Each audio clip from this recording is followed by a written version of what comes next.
What's good, everybody? Welcome to the Prize Pick Prop Show here on FTN for Week 11 of the NFL season. I'm Dane Martinez, the spitting statistician, and here are 3 props that I like for Week 11. I think the theme of this is going to be changes in the NFL. Teams have had plenty of time to make their adjustments as they enter the home stretch, and the changes are really going to drive some of these picks. So for example, the first prop I'll give you is Campbell going over 36.5 receiving yards. I think the change in this case is Jeff Saturday and the Indianapolis Colts going back to Matt Ryan under center as QB1. I think that is great news for the statistics of all of the Colts wide receivers, especially Campbell. Now, Campbell has gone over the number of 36.5 yards in 4 of his last 5, including the last 3 games where Matt Ryan was the quarterback. In the last 3 games with Matt Ryan, he's had 11, 12, and 9 targets. So clearly, Matt Ryan likes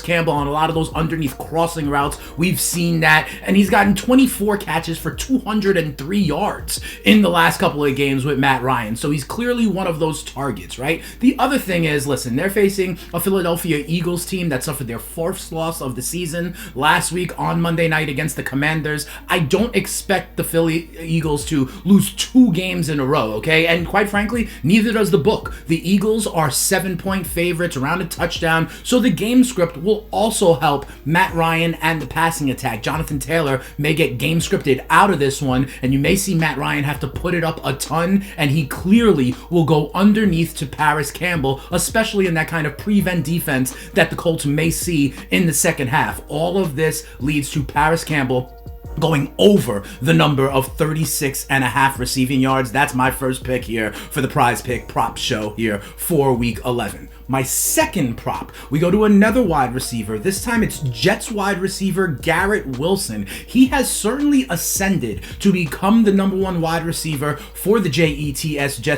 He's coming off 2 games where he had 6 catches for 115 yards, 8 catches for 92 yards. That 6 for 115 was actually against these same New England Patriots, and those are his stats the 2 weeks since Corey Davis has been out and Breece Hall has been out. The options are thinning for Zach Wilson and the New York Jets, and Garrett Wilson has certainly become the apple of the eye of Zach Wilson. New England also allows 143 yards a game to opposing wide receivers. We know Elijah Moore is disgruntled, Berrios is good for 1 or 2 here or there, but it's going to be Garrett Wilson that gets the majority of looks from Zach Wilson. Wilson to Wilson is what we expect. I also always check the point spread for a potential game script as well. The Pats are just slightly over a field goal favored against the Jets in New England, and to be honest, here's another one. In that game against New England that happened in Week 8, Zach Wilson put the ball up 41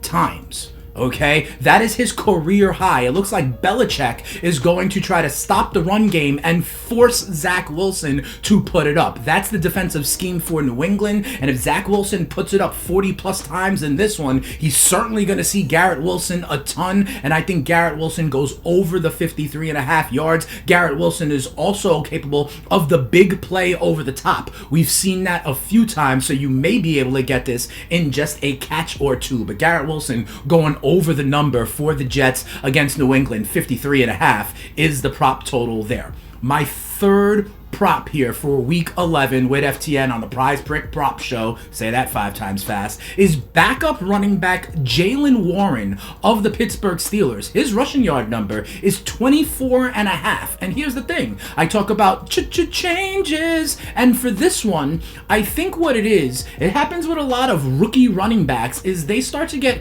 a bigger workload as the season moves along. The Steelers even said after their Week 9 bye that they were going to start to get Warren more and more involved. He has gone over this number of 24.5 in his last 2 games. I think Pittsburgh is kind of looking at the kids a little bit more. Not only Kenny Pickett, not only Pickens as the wide receiver, but Warren as well. He had his highest snap percentage in the last game for the Pittsburgh Steelers after the bye. He was on the field for 43% of the snaps, and the opponent, the Cincinnati Bengals, they're giving up 4.4 yards yards a carry. So honestly, for Warren to get 24.5 yards, we're really only talking about 6 carries. He's gotten that in the last few games. Like I said, his workload is continuing to grow. And to be quite honest, if you've ever put eyes on the Pittsburgh Steelers run game this year, you know that Najee Harris, albeit kind of highly touted out of Alabama, could have been a fantasy first-round pick, but he kind of lacks the juice. He's almost like 3 yards in a cloud of dust. Warren is the one who gives them a little bit more of a dynamic edge in the run game. I think they're going to get him more and more involved. If he gets 6, 7, or 8 carries, I think he goes over the number of 24.5 rushing yards. So there are your 3 props here for week 11 of the NFL season. Give me Paris Campbell over 36.5 receiving yards, Garrett Wilson over 53.5 receiving yards, and Jalen Warren, the B-side running back of the Pittsburgh Steelers, to go over 24.5 rushing yards. Hopefully you fade the noise and get that paper right here following me, the spitting statistician, on the Prize Pick Prop Show on FTN. Have a great week, everybody.